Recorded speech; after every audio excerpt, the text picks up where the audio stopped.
আমাদের জাতীয় ক্রাইসিসগুলো কি?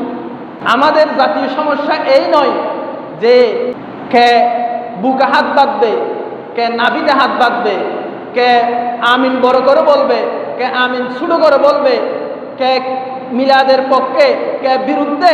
এগুলো আমাদের জাতীয় সমস্যা নয়। আমরা এগুলোকেই জাতীয় সমস্যার মতো গুরুত্ব দিয়ে এগুলোর পিছনে আমাদের লম্বা সময় আমরা ব্যয় করতেছি। আমাদের লম্বা সময় ব্যয় করার কথা ছিল অন্য জায়গায়। আমাদের জাতীয় সমস্যা ইরতিদাদের সমস্যা। আজকে মুসলমান মুরতাদ হয়ে যাচ্ছে। আজকে নাম কেউ আজকে মুসলমান আছে, ইসলামের বেসিক নলেজ তার কাছে নেই। নওয়াকিজুল ইসলাম সে জানে না, কি কারণে ঈমান ভঙ্গ হয়ে যায়, কি কারণে ইসলাম থেকে খারিজ হয়ে যায়, সেগুলো জানে না। তার কেরাত শুদ্ধ নেই, নামাজ পড়তেছে, নামাজে ছোটখাটো বিষয় নিয়ে বাড়াবাড়ি করতেছে, ফরজ বিষয় কেরাত শুদ্ধ করার ব্যাপারে সচেতনতা নেই।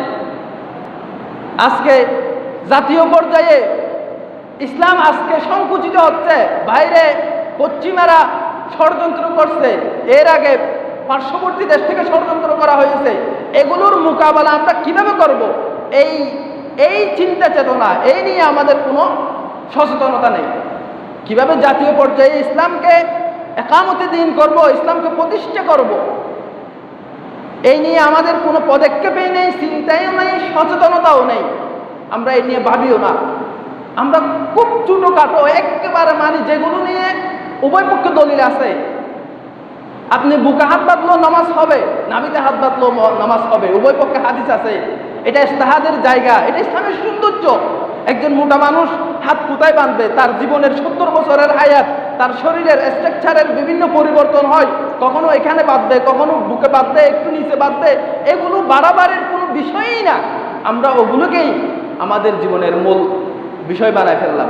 এটা নিয়ে আমরা বিভিন্ন দলাদলে হানাহানি, এখানে অনেক বড় ষড়যন্ত্র আছে আমাদেরকে ছোটখাটো বিষয় নিয়ে বিভিন্ন দলে বিভক্ত করার। এগুলো ইহুদি নসরাদের, খ্রিস্টানদের পায়তারা। আমাদের মূল বিষয়ের দিকে আসতে হবে। মূল বিষয় হলো ইরতিদাদের বিষয়। মুসলমানিত্ব ধরে রাখতে পারতেছে না। মুসলমান থেকে সে খারিজ হয়ে যাচ্ছে। সে তার অজান্তে অনেক সময় মুনাফিক হয়ে যাচ্ছে, তার অজান্তে অনেক সময় ইসলাম থেকে খারিজ হয়ে যাচ্ছে।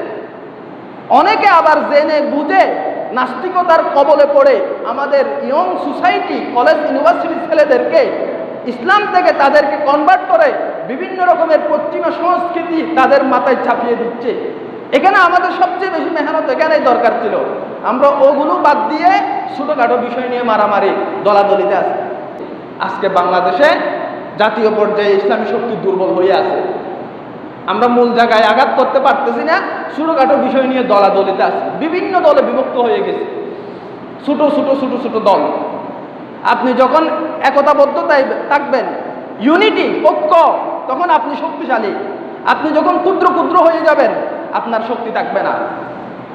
পানি শক্তি পায় সাগরে গেলে, বড় খালে গেলে। পানি যদি এখানে পুকুরে থাকে, এর কোনো শক্তি নাই। হাজার হাজার পুকুর থাকলেও কোনো কিছু ক্ষতি করতে পারবে না।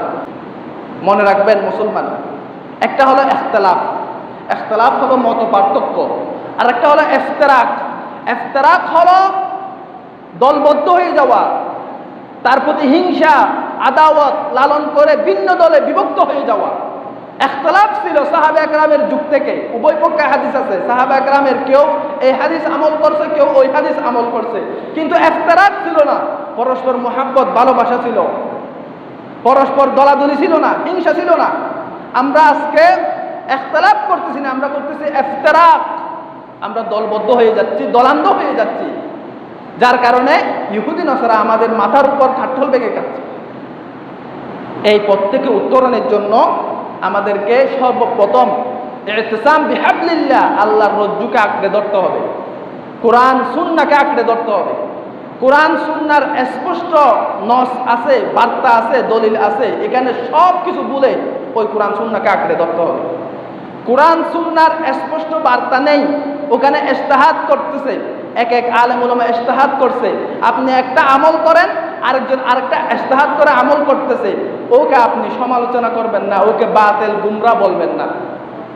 যদি কোরআন সুন্নাহর ডাইরেক্ট বিরোধ চলে যায়, তখন এটা মনে করবেন এই কোরআন সুন্নাহ থেকে বিচ্যুত হয়ে গেছে, তাকে নসিহা করবেন। এটা হলো উম্মতের ইত্তেহাদের মূল থিওরি। কোরআন সুন্নাহ যেখানে নস আছে এখানে আর কারো কোনো কথা নেই, এখানে আমি সারেন্ডার। আমরা অনেক আগে থেকে এই দেশে ইসলামী হুকুমত চাচ্ছি, একামত দিন চাচ্ছি, আমরা পারতেছি না আমাদের কারণে। তাদের কিছু কারণ আছে, কিন্তু সবচেয়ে বড় কারণ আমার দৃষ্টিতে আমাদের মধ্যেই আমরা আগে ঐক্যবদ্ধ হতে পারতেছি না। আমরা ঐক্যবদ্ধ হতে পারলে ইসলামী হুকুমত কালকে চলে আসবে। আমাদের মেহনত দরকার ছিল ঐক্যের ক্ষেত্রে, আমরা মেহনত করতেছি বাইরে। আমাদের দাওয়াতি প্ল্যাটফর্ম ছিল উদার মনে সকলকে দাওয়াত দিয়ে ঐক্যবদ্ধ হয়ে প্রত্যেকের হাতে পায়ে ধরে ইসলামী দলগুলো যদি আজকে ঐক্যবদ্ধ প্ল্যাটফর্ম করত, বাংলাদেশের আওয়ামুন নাস সবাই তাদের পক্ষ হয়ে ইসলামী হুকুমত ত্বরান্বিত হতো। আমরা সেই কাজটা করতে পারতেছি না। আমরা প্রত্যেকে নিজের দলের দিকে মানুষদেরকে টানতেছি। তাইলে আমার দলে কিছু টানলাম, আরেক দলে কিছু গেল, আরেক দলে কিছু গেল। অন্তত রাজনৈতিক ইস্যুতে আমাদেরকে ঐক্যবদ্ধ হতে হবে। যেহেতু যুগ যত যাচ্ছে মানুষের মতানৈক্য তত বাড়তেছে, সবগুলো বিষয় কোনোদিন একমত হবে না। ইজতিহাদের জায়গা আছে, অনেকে বিভিন্ন রকমের ইজতিহাদ করবে। তাই ইজতিহাদের জায়গাগুলো রেখে, যার যার মতাদর্শের ইজতিহাদগুলো রেখে জাতীয় ইস্যুতে আমাদের ঐক্যবদ্ধ হতে হবে। জাতীয় ইস্যু কি? এই দেশে ইসলাম বিরোধী, কোরআন সুন্নাহ বিরোধী কোনো আইন কেউ করতে পারবে না। সবাই একমত হয়ে এখানে আমাদের কাজ করতে হবে। ছোটখাটো বিষয় আপাতত রাখেন, আমরা আগে ইসলামী হুকুমত প্রতিষ্ঠা করি, এরপর আমাদের একাডেমিক চর্চার মাধ্যমে ছোটখাটো বিষয়গুলো আমরা সমাধান করতে পারবো। এখন আমরা মূল জায়গায় না গিয়ে আগেই একাডেমিক যেগুলো বিষয়গুলো নিয়ে ঘাটাঘাটি করতেছি। আমাদের সংবিধান হবে, এই যে সংবিধান সংস্কারের কথা আসতেছে, আজকে যদি ঐক্যবদ্ধ আওয়াজ আসতো, সংবিধান কোরআন সুন্নাহর আলোকে নতুন করে সাজাতে হবে, এই দাবি যদি আজকে সবাই 90% মুসলমান একসাথে বলতো, সবাই মানতে বাধ্য থাকতো। যে সরকার হোক এটা মানতে বাধ্য থাকতো যখন 90% মুসলমানের ঐক্যবদ্ধ দাবি আসবে। এই ঐক্যবদ্ধ জোড়ালো দাবিগুলো আমরা করতে পারতেছি না, কারণ এক এক দলের নেতৃত্ব এক এক জায়গায়, এক এক দল এক এক জিনিসকে ফোকাস করতেছে। সে জাতীয় ইস্যুকে একত্রিতভাবে ফোর্স করার মতো সে হিম্মত পাচ্ছে না। হিন্দু সংগঠন ইসকন 1966 সালে এটা প্রতিষ্ঠা হয়েছে আমেরিকাতে। আল কুফার মিল্লাতুন ওয়াহিদা, পুরা পৃথিবীর কুফার এরা হলো এক মিল্লা, তারা এক আদর্শ। ইহুদি, খ্রিস্টান, হিন্দু, মুশরিক, বুদ্ধ, তারা সবাই ঐক্যবদ্ধ। হাদিস শরীফে এসেছে এমন একটা সময় আসবে সবাই মুসলমানদেরকে দস্তারখানায় যেভাবে খানা খাইতে চায়, একে অপরকে ডাকে, সবাই একে অপরকে ডাকবে মুসলমানদেরকে নিচ্ছিন্ন করার জন্য। সাহাবীরা বলল, ইয়া রাসূলুল্লাহ, মুসলমান কি সংখ্যায় কম থাকবে? কয় না, মুসলমান সংখ্যায় কম থাকবে না, মুসলমান সংখ্যায় বেশি থাকবে। আজকে মুসলমান সংখ্যায় বেশি, তবে খড়কুটার মতো পানির সাথে বেশি আসা খড়কুটা যেরকম কোনো মূল্য নেই, নিমিষে শেষ হয়ে যায়, মুসলমান থাকবে খড়কুটার মতো। তাদের মধ্যে দুনিয়ার লোভ ঢুকে যাবে, মৃত্যুর ভয় ঢুকে যাবে। দুনিয়ার লোভ আর মৃত্যুর ভয়ে তারা ঐক্যবদ্ধ হয়ে কাফেরদের মোকাবেলা করতে পারবে না। তাই আমাদের ঐক্যবদ্ধ হতে হবে, কাফেরদের মোকাবেলা করতে হবে। আল কুফার মিল্লাতুন ওয়াহিদা যেরকম বলছে, আল মুমিনুনা মিল্লাতুন ওয়াহিদা ইন্নামাল মুমিনুনা ইখওয়া। হাদিস শরীফে এসেছে, তারাল মুমিনিনা ফি তারাহুমিহিম ওয়া তাওয়াদ্দিহিম।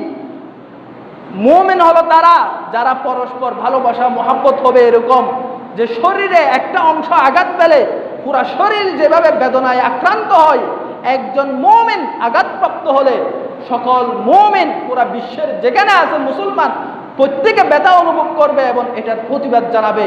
আজকে আমাদের ভাইকে এভাবে নির্মমভাবে জবাই করছে, এটা বাংলাদেশ। যে ঘটনা আগে ইন্ডিয়াতে ঘটত, বিভিন্ন কাশ্মীরে ঘটত, সেই একই ঘটনা বাংলাদেশে ঘটল। এখানে অনেক বড় ষড়যন্ত্র চলতেছে, বাহিরের রাষ্ট্র এবং বিভিন্ন রকমের আগের পরাজিত শক্তি সবাই ষড়যন্ত্র করে দেশের মধ্যে একটা দাঙ্গা, সাম্প্রদায়িক দাঙ্গা যদি বাজাই দিতে পারে তারা আবার চলে আসবে। এক্ষেত্রে আলহামদুলিল্লাহ আলেম ওলামাদের নির্দেশে আমরা ধৈর্যের একটা কি দিয়েছি, প্রমাণ দিয়েছি। কিন্তু মনে রাখতে হবে আমরা সিংহের জাতি, আমরা যেভাবে ধৈর্য ধরছি এটার সুষ্ঠু বিচারের অপেক্ষা করছি। যদি সুষ্ঠু বিচার না হয়, যারা যারা এই হত্যায় জড়িত ছিল প্রত্যেকের মৃত্যুদণ্ড দিতে হবে। যদি না দেয়, বাংলাদেশের সব ইসলামী দল ঐক্যবদ্ধ হয়ে রাজপথে নামবে, আন্দোলন করবে, আমরা সবাই তাদের সঙ্গ দিব ইনশাআল্লাহ। এই জন্য আমরা অপেক্ষা করতেছি। পরবর্তী ইসলামী হুকুমত যদি আমরা চাই, একইভাবে ঐক্যবদ্ধভাবে আমাদের কাজ করতে হবে। জালেম সরকার পতন হয়েছে, ঐক্যবদ্ধ প্রচেষ্টা ছিল। বারবার মনে রাখবেন, যেখানে ঐক্যবদ্ধ প্রচেষ্টা হয়েছে, 71 দেশ স্বাধীন হয়েছে, ঐক্যবদ্ধ প্রচেষ্টা ছিল। ভারত পাকিস্তান আলাদা হয়েছে, ব্রিটিশরা পালিয়ে গেছে, হিন্দু মুসলিম ঐক্যবদ্ধ প্রচেষ্টা ছিল। ঠিক তদ্রূপভাবে এই দেশে যদি ইসলামী হুকুমত চাই, সকল ইসলামী দলের ঐক্যবদ্ধ প্রচেষ্টা ছাড়া কখনো সম্ভব না। আল্লাহ তাআলা আমাদের সকলকে ঐক্যবদ্ধ হয়ে ইসলামের পক্ষে কাজ করার তৌফিক দান করুক। ওয়া আখিরু দাওয়ানা আলহামদুলিল্লাহি রাব্বিল আলামিন।